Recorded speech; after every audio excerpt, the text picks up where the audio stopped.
helpful. To the average person in the pew for those 1500 years, how clear was the gospel? I mean, the caricatured picture of those 1500 years is that nobody was saved, right? So how clear was the gospel during those 1500 years, Matthew? Yeah, I think sometimes that caricature gets the best of us. I don't want to give the wrong impression. Certainly, there were periods in which,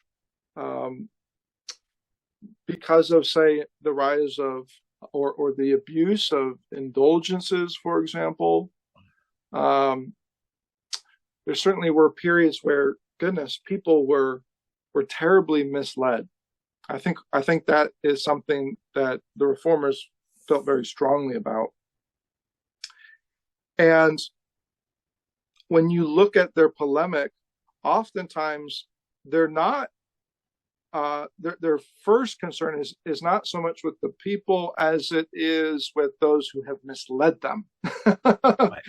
That's who they're quite stern with, because they in one sense they're saying, you should know better, or they are questioning their motives to say, you are peddling these indulgences for reasons that are not Christian at all, but are far more political or financial, and or have a bit more to do with ecclesiastical ambition than the true care of souls.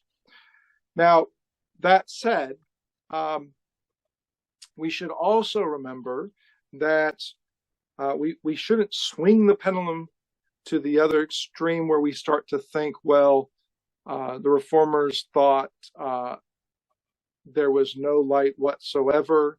We need to remember that from Luther to Calvin to Bullinger and so many others, they were still adamant that, no, if you've been baptized in Rome, the reformers said, no, we will receive you.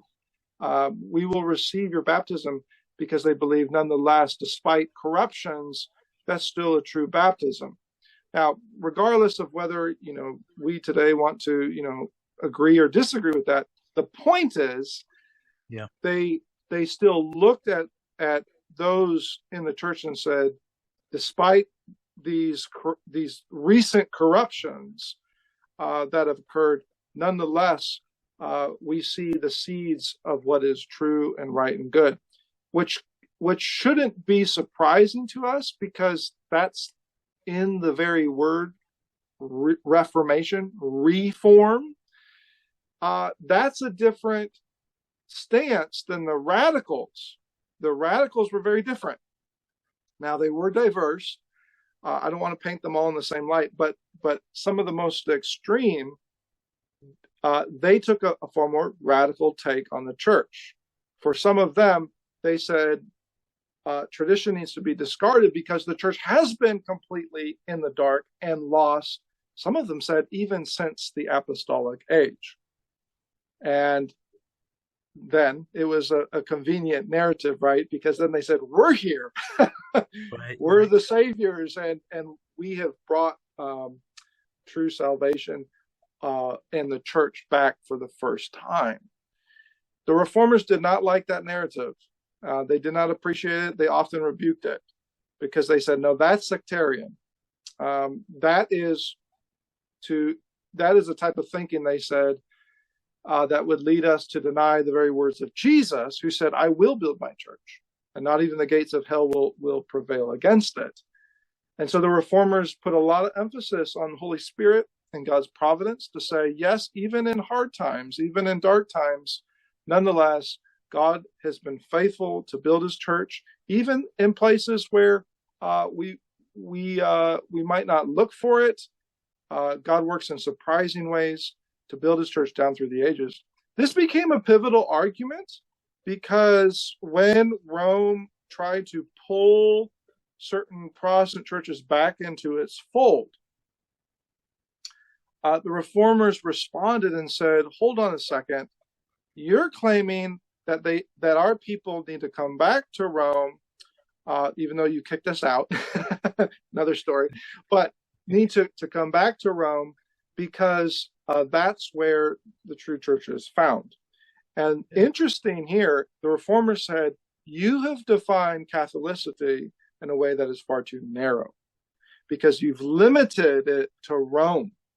And Calvin in particular said, what about the entire East? Have they just been damned for eternity for the last 600 years or so?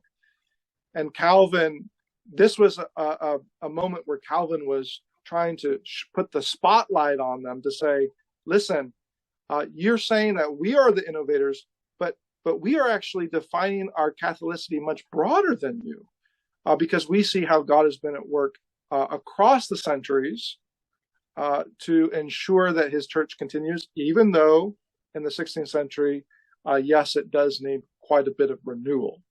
So I know that's not an easy narrative, as sometimes the popular, caricatures go, but I think it's one that's more accurate to what the reformers thought they were doing and what they thought Catholicity was all about. Yeah.